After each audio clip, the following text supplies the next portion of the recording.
அன்பின் வாழ்த்துக்கள். ஒரு முறை கிருஷ்ணனும் பலராமனும் தான் ஊர்ல இருந்து பக்கத்து ஊருக்கு காட்டு வழியா பயணம் செஞ்சிட்டு இருந்தாங்க. ரொம்ப பயங்கரமான ஒரு காடு, அதில் டிராவல் பண்ணிட்டு இருந்தாங்க. அதிக தூரம் நடந்து வந்தனால ரெண்டு பேருமே ரொம்ப களைப்பாயிட்டாங்க. கொஞ்ச நேரம் ஓய்வெடுக்கணும்னு தோணுச்சு.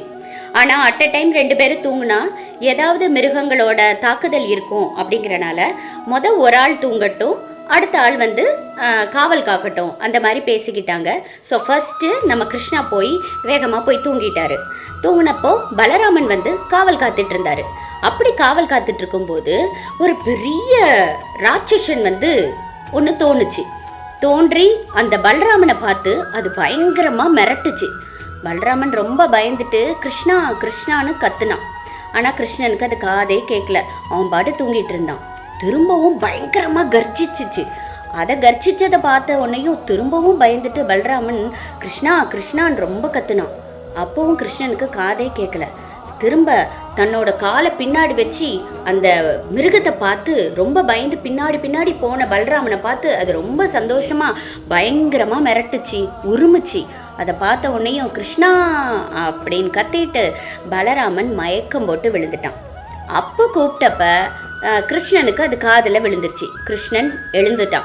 எழுந்து பலராமனை பார்த்தா, ஓ அண்ணா பாவம் தூங்கிட்டான் போல, சரி நம்ம காவல் காக்கலாம் அப்படின்னு சொல்லிட்டு அவன் சுற்றி காவல் காத்துட்டு இருக்கும்போது அதே அந்த ஜெயிண்ட் ராட்சசன் திரும்ப கிருஷ்ணன் முன்னாடி நின்றுட்டு கிருஷ்ணனை பார்த்து பே அப்படின்னு கத்துச்சு. கத்துனோடனே கிருஷ்ணன் ரொம்ப கூலாக உனக்கு என்ன வேணும் அப்படின்னு கேட்டான். கேட்டவுடனே அந்த மிருகத்துக்கு இது யாருமே இப்படி நம்மளை கேட்டதில்லையேன்னு சொல்லிட்டு அதோட பெரிய சைஸ்லேருந்து கொஞ்சம் குட்டியாயிடுச்சு. திரும்பவும் பயங்கரமான ஒரு சவுண்டு கொடுத்து அதை பயமுடுத்துச்சு கிருஷ்ணனை. கிருஷ்ணா திரும்பவும் ஹலோ உன்னை தான் கேட்குறேன், நீ என்ன பிரச்சனை, என்ன வேணும் அப்படின்னு கேட்டான். இந்த பயங்கரமான ஜந்து இதை பார்த்துட்டு அதுக்கு ஒன்றுமே புரியல. என்னது நம்ம பயமுடுத்துறோம், ஆனால் அந்த கிருஷ்ணன் நம்மளை பார்த்து பயப்பட மாட்டேங்கிறானே அப்படின்னு சொல்லிட்டு இன்னும் கொஞ்சம் குட்டியாயிடுச்சு. திரும்பவும் பயங்கரமாக சவுண்டு கொடுத்து பயமுடுத்தி பார்த்துச்சு. ஆனால் கிருஷ்ணன் ஒவ்வொரு ஸ்டெப்பாக முன்னாடி ஒன்றை தான் கேட்குறேன், உனக்கு என்ன வேணும் அப்படின்னு கேட்டான். அது அப்படியே குட்டி குட்டியாக ஆகி இவ்வளோண்டி ஆயிடுச்சு. இது என்ன இவ்வளோ குட்டியாயிருச்சு அப்படின்னு சொல்லிட்டு அதை எடுத்து தன்னோட சட்டையில் வேஷ்டியில் ஒரு நாட் போட்டு கட்டி வச்சுக்கிட்டான். ஸோ அன்னைக்கு நாள் முடிஞ்சிருச்சு. மறுநாள் காலையில் ரெண்டு பேரும் திரும்ப பயணத்தை தொடர்ந்தாங்க. அப்போ திடீர்னு பலராமன் சொன்னான், கிருஷ்ணா நேற்று என்ன நடந்தது தெரியுமா, நீ தூங்கிட்டு இருக்கும்போது இந்த மாதிரி ஒரு பெரிய ஜெயிண்ட் ராட்சசன் என்னை பயமுடுத்துனா, நான் ரொம்ப பயந்துட்டேன்டா கண்ணா அப்படின்னு சொல்லியிருக்கான். அப்போ உடனே கிருஷ்ணன் வேகமாக தன்னோட வேஷ்டியிலேருந்து கழட்டி இதான் உன்னை பயமுடுத்துச்சா அப்படின்னு கேட்டானா. பலராமன் அசந்து போயிட்டான். அவன் கண்ணன் இல்லையா, அப்படித்தான் செய்வான்.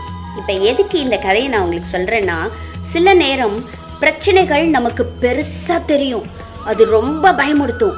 அதை பார்த்து நம்ம பயப்படுவோம், நடுங்குவோம், தூக்கம் இல்லாமல் தவிப்போம், அழுவோம், ரொம்ப துவண்டு போவோம். ஆனால் அந்த பிரச்சனைக்கு முன்னாடி ஒவ்வொரு காலாக எடுத்து வச்சு அதை ஃபேஸ் பண்ணோன்னா நிச்சயமாக எல்லா பிரச்சனையுமே குட்டியாக போயிடும். ஏன்னா ஒரு பிரச்சனைன்னு இருந்தால் அதுக்கு ஒரு சொல்யூஷன் உண்டு இல்லையா? கண்ணனுக்கு கிடைச்ச சொல்யூஷன் மாதிரி நமக்கும் கண்டிப்பாக அந்த பிரச்சனையிலேருந்து ஒரு தீர்வு கிடைக்கும். நான் சொல்கிறது கொஞ்சம் சிந்தியுங்களேன்.